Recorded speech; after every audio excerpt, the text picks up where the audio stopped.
Hello viewers and welcome back. Today you find me once again at Nice Côte d'Azur Airport in the south of France.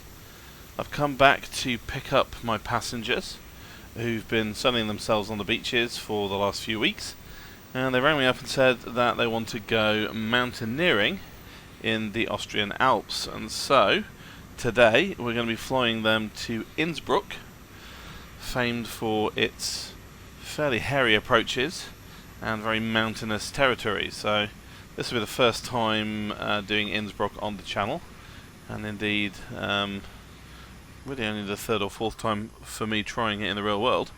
Yeah, it can get pretty hairy, so fingers crossed everything will go okay, but I guess spectacular crashing and burning will make for good YouTube just as much as getting it down safely. So I want to try and keep this video short, which, if you've watched previous videos on this channel, you will know is something I've not managed to do. And as a result, I'm going to cut this fairly heavily and remove as much unnecessary fluff as I can. So let's get ourselves into the cockpit and get on with it. Okay, so here we are in cockpit. Now, something new to the channel is Easy Dock.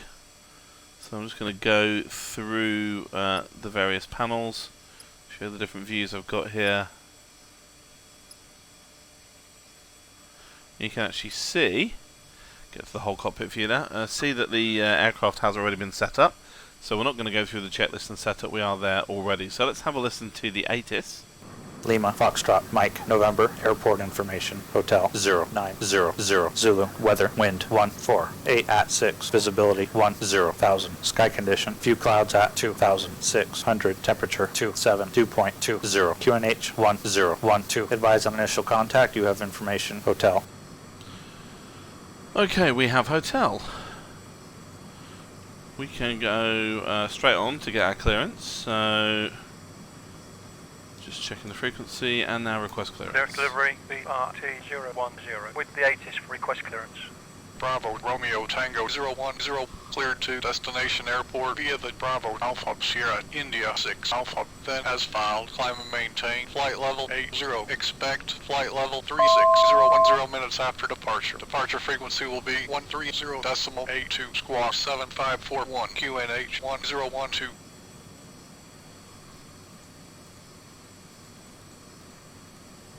Cleared via AS India 6 Alpha departure, climb into flight level 80, expect flight level 360, then 10 minutes after departure. Departure frequency 130.82, squawk 7541, QNH 1012, Prepar3d 010. Bravo Romeo Tango 010, read back correct, contact ground on 121.77.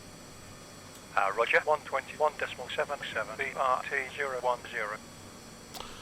Okay, clearance has been given and set up in the G1000 with the altitude, squawk code, etc. Let's go over to the ground frequency. Yeah, didn't think that would work. You remember I mentioned there's a problem with Pro ATCX and radio frequencies, so I'll just fix that. And let's request startup and pushback. Ground Prepar3d 010, request startup and pushback. Prepar3d 010, startup and pushback approved. Approved, Prepar3d 010. Okay, so passengers are already loaded. Going to put on the seatbelt sign and get them sat down. I'm going to ask GSX to prepare for pushback and departure. Nose left, tail right. And I'm going to start the engines during pushback. Got the captain's view, you can see the tug pulling up. Now I can't see that on my exterior view because you can't synchronize GSX up. There's no way that I found to make it do the same thing on both machines at the same time. You know, you could in theory press the same keys at exactly the same time, but it never works perfectly.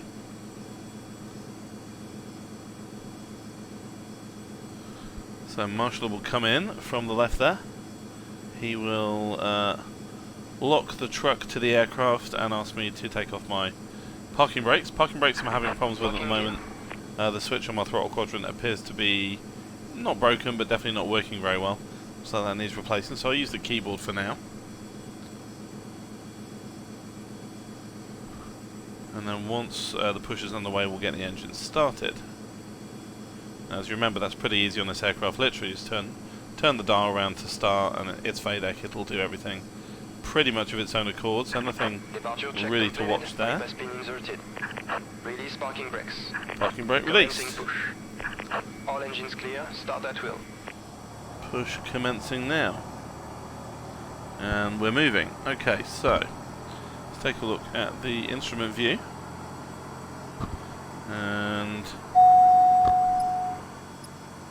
Swiss 562 is cleared off the runway. Request taxi to parking. Swiss 562 via uniform to parking position 12. Via uniform to parking position 12. Swiss ignition to 562. auto both engines and start engine 1.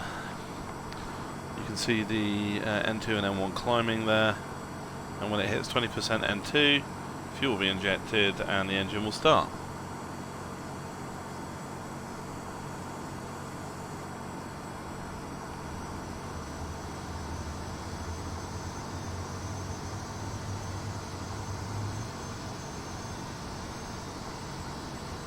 Okay, coming round onto the taxiway. So good start on 1, we'll start 2.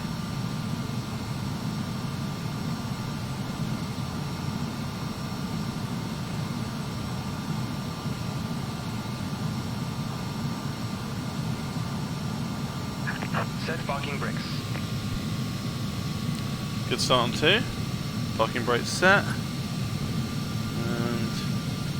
You can see the tow truck will disconnect and withdraw, and then we'll be ready to ask for a taxi.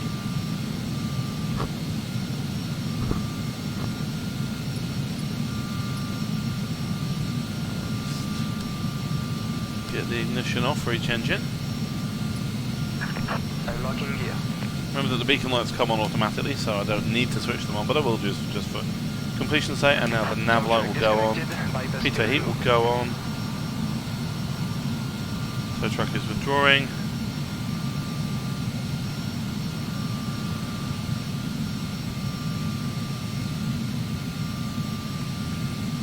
I've also turned on the flight director, set to GPS mode,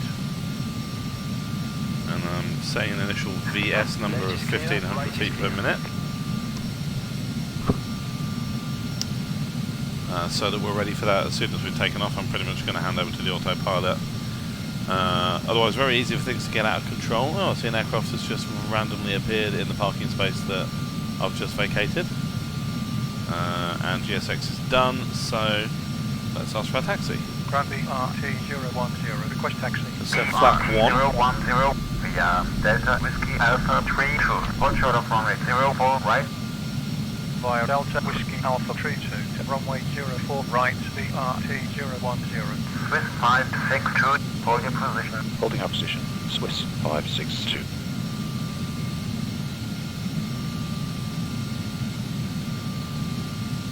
Okay, I can see which way he wants me to taxi. Alpha 32, so yeah, we're going to enter out the beginning. That is fine. Right, parking brake goes off. Apply a little bit of thrust. And away we go. Fair bit of traffic around today, so keep our eyes peeled when we're going around the aerodrome. Aerodrome, there's an old-fashioned word.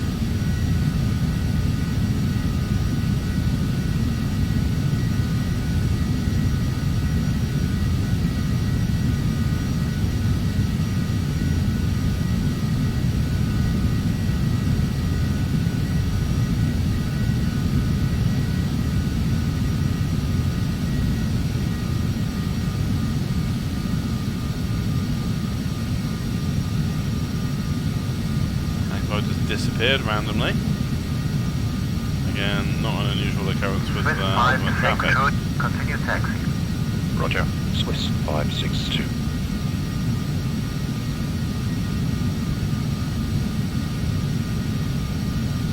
Switch to the instrument view, and we'll keep it like that for most of the flight. Alright, so I'm coming down here, and then I'm making a left turn over runway 04. And then onto taxiway Whiskey, and then onto the runway at Alpha 3-2.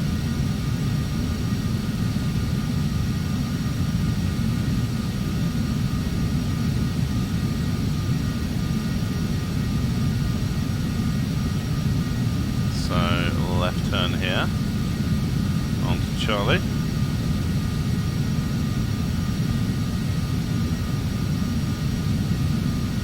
Chinair 251, request taxi. Chinair 251, via Charlie Whiskey Alpha 32, hold short of runway 04, right. Via Charlie Whiskey Nothing coming Alpha into land. 32 to runway 04, right. Chinair 251.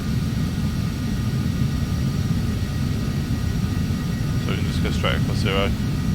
Well, no, there is someone coming into land, but I don't know whether we're landing 04 left, departing 04 right. Either way, I can't get any clearance from Pro ATCX to cross runways. It's just not something that it does. Shame, really. I wish it did. Yeah, another thing for the Microsoft Flight Simulator 2020 wish list. Alright, so we've got some traffic there. We're going to line up basically behind them. So we're going right here. A little bit of a stutter. Performance has generally been pretty good, actually. I'm running dense scenery as well, which is unusual for me. But I found that it doesn't really impact performance on this flight. Innsbruck is fine on dense, and Nice is generally fine on dense as well. Okay, we're going to be going left here. Off whiskey, so let's slow down.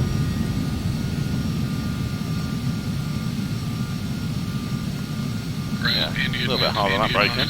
Ready to taxi. IGIOA, taxi via November to parking position 25. Taxi via November 2, parking spot 25, Indian Golf, Indian Oscar Alpha.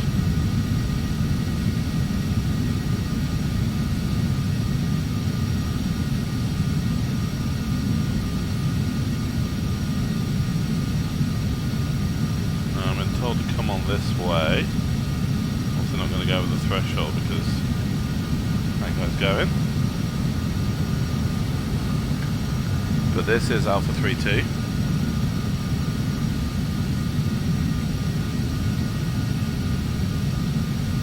Now I would be waiting for a message to go over to the tower, which I haven't got yet, which usually indicates that for whatever reason they don't think I've taxied where I should do.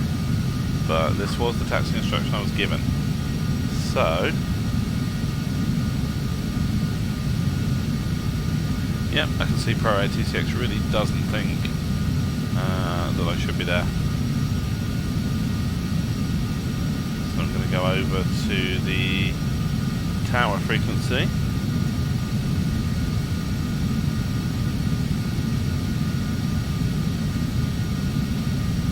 And I can force takeoff clearance from this position, so I'm going to do that. Tower BRT010 at runway 04 right, ready for departure. British 010, line up runway 04 right. Lining up runway 04 right, BRT010. Okay, strobe lights can go on.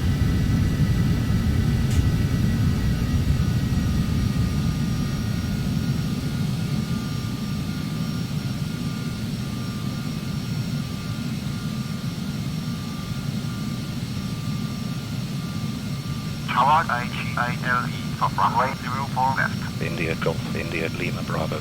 Clear to land, runway 04 left. QNH 1012. Clear to land, runway 04 left. QNH 1012 IGILE. British 010, wind 150 at 6, runway 04 right. Clear to takeoff. Good flight. Runway 04 right, clear to takeoff. BRT010. Okay, just double check everything looks good. It does. So we'll do a rolling start here.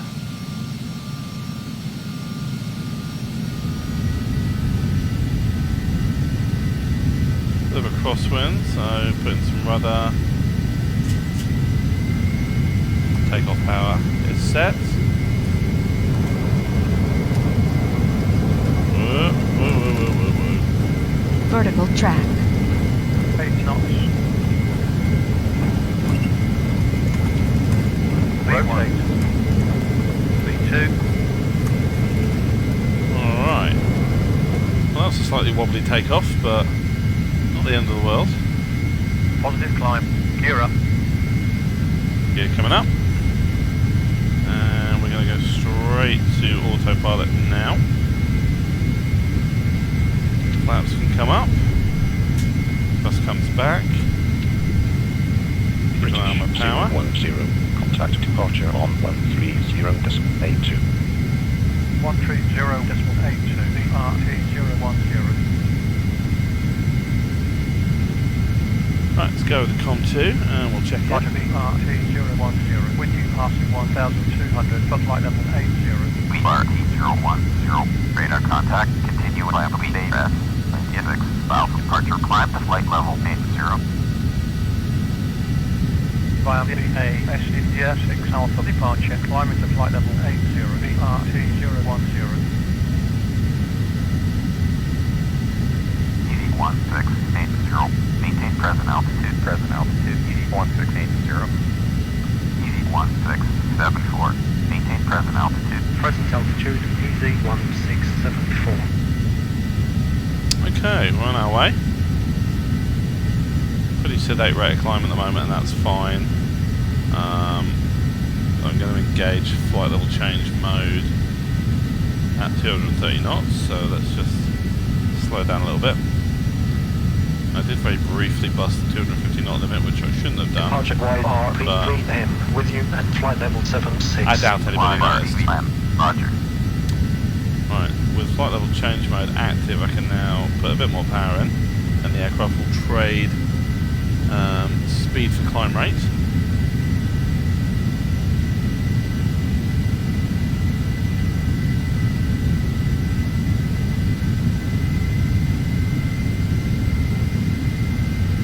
Don't want to go too fast at the moment because I want to wait until I get my next step climb. I'm already at nearly 4,000 feet. There's 4,000 feet.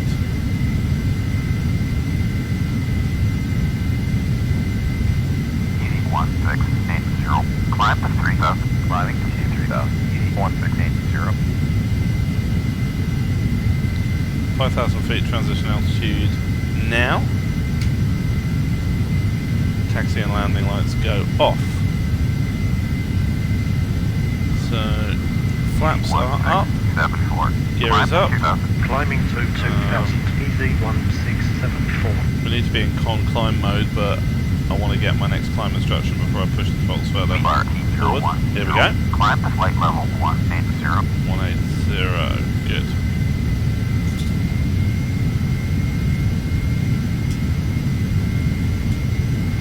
And there's continuous climb mode. And we're making just over 4,000 feet per minute. Getting on for 5,000 feet per minute. This thing is a bit of a rocket, has to be said. 230 knots is the fastest climb speed. Did you copy? I did, sorry. Climbing to flight level 180. BRT010. Okay, now we are on we're on course, making the turn at MN054, which is the real beginning of the SID, and that will take us over the border into Italy, which is just over there, and we'll be flying through Italian airspace for about an hour or so, past San Remo,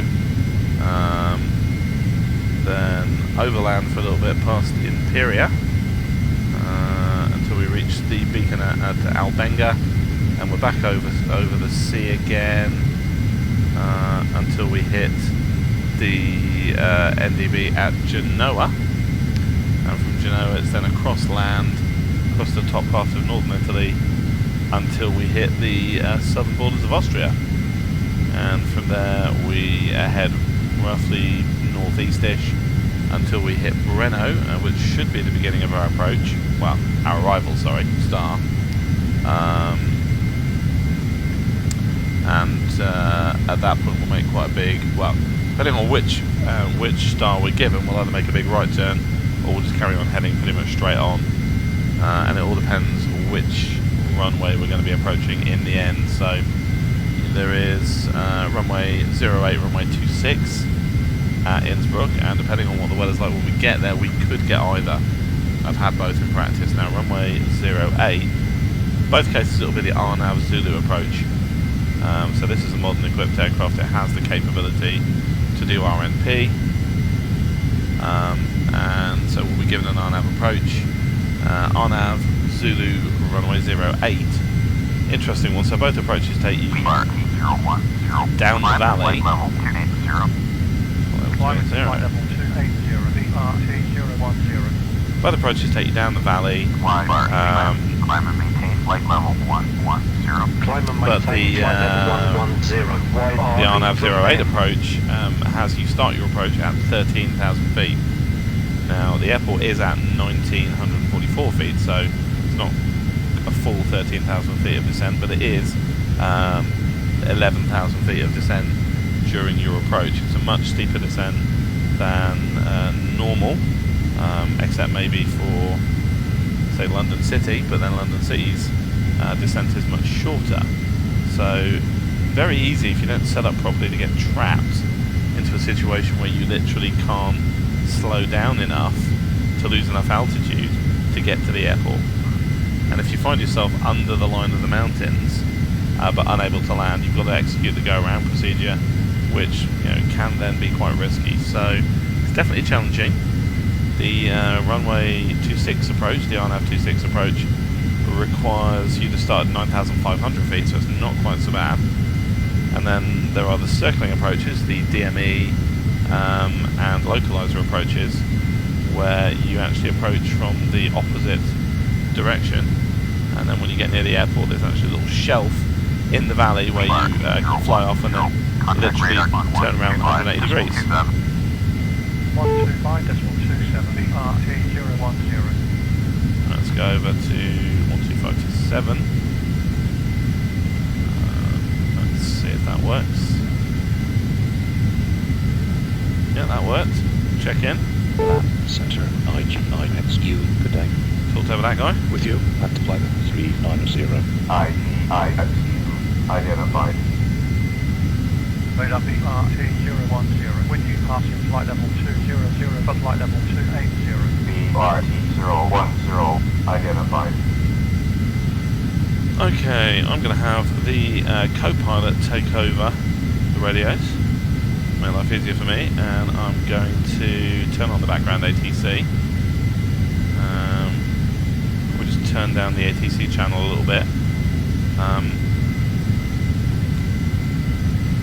So we'll be ending part one fairly soon, I think. We are now over Italy, and as I said, I don't have any Italian scenery worth looking at, so not much point there. In terms of what's new in the sim, not a lot, if I'm being honest. So EasyDock is one big change. Why did I install EasyDock rather than Chaseplane? That's actually very simple. Chaseplane breaks my sim. I don't know how, I don't know why, but when I have Chaseplane installed, bad things happen, and Chaseplane itself does not work properly. I don't think it's Chaseplane per se, I think it's a combination of things that I have installed, but I've tried it 3 times, and I've had no luck any of those 3 times. So in the end, I went and bought EasyDock 3. I already had an EasyDock license, but you need to upgrade to version 3, which works with P3d v4, and I installed it, and I'm quite happy with it. At the moment, I'm just using it for internal views. I'm just cycling through the views, so you saw me cycle through the views earlier, but you get some extra bits and pieces with it. You get the cockpit shape, which is quite nice. And I will be eventually building some more custom cameras once I get used to using it. Other than that, really, not a great deal. I've installed some extra bits of scenery, obviously, Innsbruck, and I did very recently, actually, literally, I think 2 days ago, by Orbex's True Earth, GB True Earth, try that again, Great Britain, Central and North True Earth. So you remember I've had GB True Earth South in my sim for a while, and I've done a couple of flights using that scenery, but Central and North were not available. They were delayed, or they did come out just before Christmas, and I have now installed and integrated them, so that means that the cross-country tour that I've been talking about is definitely now on. I can start doing some of those flights now. There's my last time instruction. 360 is my final altitude. So yeah, the cross-country stuff is back on for sure. No new planes at the moment, although I know that Phil there have launched their Embraer EJet version 3 finally, that they were doing in Aeroplane Heaven, so I will be buying those, but there will be a process to do of integrating those into the cockpit systems. I dare say that will take quite a few weeks, so don't hold your breath on those two, but they will be coming to the channel.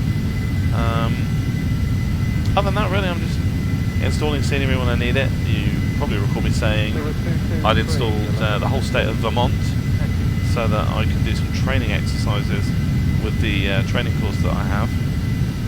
And again, there'll be probably some videos of that coming in the not too distant future. And in the meantime, I'm probably going to do a couple more flights in the Phenom because I quite like it. And then maybe I'll switch to the TBM 850. The cross-country stuff will be done probably in the DA42, as it's a good aircraft for that. And that's kind of what I've got plans for at the moment. And really, like so many other people, I am waiting to see what happens with Microsoft Flight Simulator 2020. Okay then, this seems like a good place to leave it as I head out over Italy, and I will come back when I'm entering Austria and about to begin the star. So come back for the next video, which will feature the approach and landing to Innsbruck. And in the meantime, thank you for watching the video, thank you for sticking with me this far, and I hope to see you back on the channel very soon.